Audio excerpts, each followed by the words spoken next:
because now you will die. I came here because you don't scare me. A brave man. And if I should fail to kill you and you escape, then I vow to retire from fighting. This is the E&E podcast. My name is Kyle. The E&E stands for Excavate and Elevate. I hope something that's shared here will help you. Let's excavate and elevate together. Let's dig deep and aim up.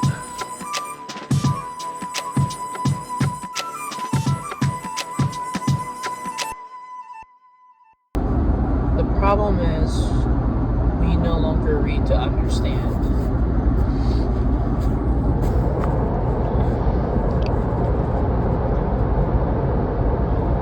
I think the reason why people flinch when they hear words is because sometimes the truth hurts. And when you read to understand people instead of reading into people to criticize them, I think what happens is you learn to see the humanity in people. When you get into a debate about a topic,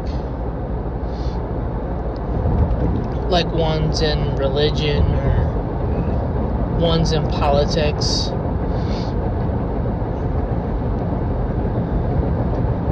I feel like the reason why people are so defensive is because people have their back up against the wall.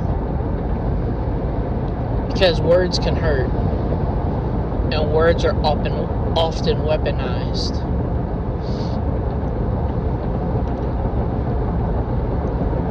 But we need words, because words are like tools. With the right words, used with the right amount of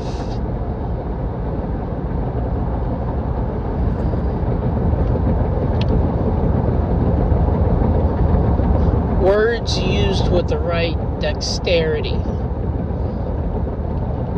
tone,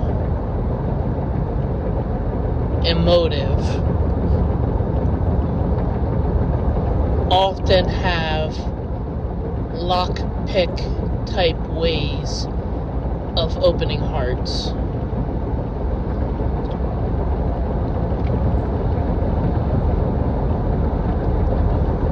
It's not what you say, it's how you say it. It's the motive with which you say it. When you're correcting somebody out of anger or out of self-defense, you come across with an intense tone. It's apparent in your word structure that the way you're approaching this subject is with intensity. And being that we are all, I would like to say, sensitive creatures, because we have 5 senses, some say 6 senses, because we're all sensitive creatures, we move and act according to what sensors are going off in our minds and in our hearts. So if we feel like we are under attack, we will throw our guard up. If we are being questioned, we will question your motive as to why we're being questioned.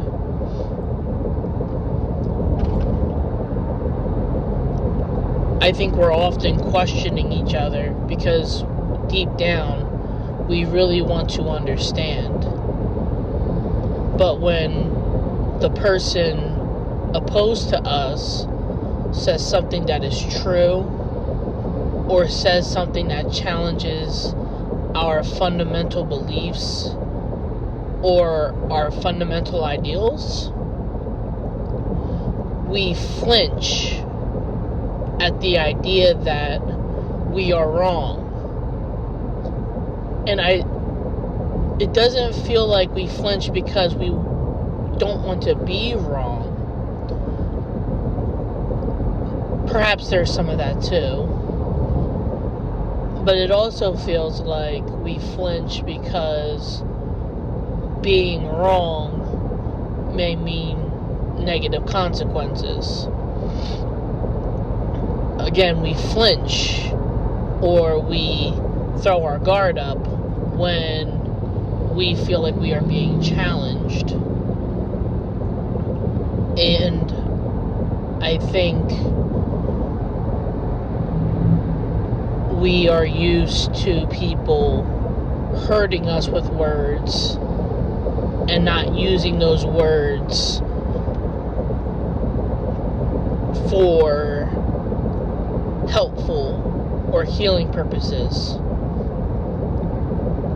So while I was praying and meditating, a thought came to my mind that what would happen if everybody read into each other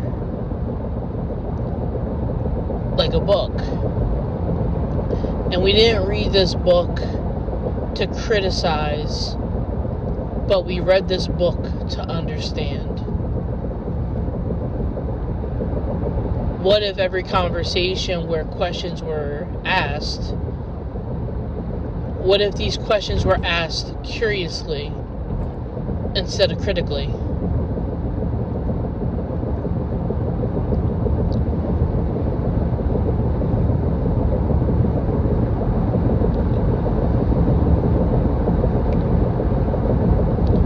I think we all should dwell together in unity. I think true peace comes from seeing each individual's soul. Not for the bad things, but for the good things. And that might sound like an ideal, because how do you ignore the bad?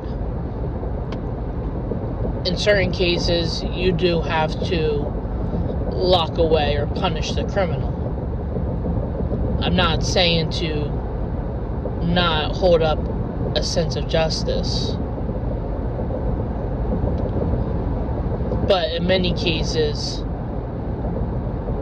is there room for us to extend grace? And I know that kind of throws us back into a cycle of confusion and debate. And I see what happens when you give too much leniency to people who do not deserve it. It causes more pain and grief. But what if we see someone who's really trying to prove a change of heart? After some time, could we not extend to that person grace? What if instead of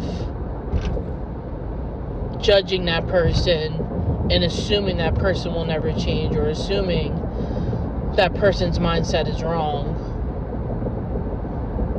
can we adjust the man? Can we adjust our own minds? Is there a place to meet in the middle? Can both be true at once? Could I have a point and can they have a point? Can we agree to shake hands, not fight over it? Can we agree to disagree? Can we learn to yield? Can we learn to take a knee and say, you know what? If it means peace with you, I'll make the sacrifice. Can we have a spirit of reciprocity? Where last time you gave me what I needed, so now I will give you what you needed. I think that's the beginning of friendships I think that's the beginning of relationships. Loving a person for who they are, where they are, and being willing to help that person become the best version of themselves. Helping them when they are down, and not kicking them when they are down, but lifting them up. I think that's what real love is. Looking out for the best interest of someone else. Don't we all want that? Don't we all want love?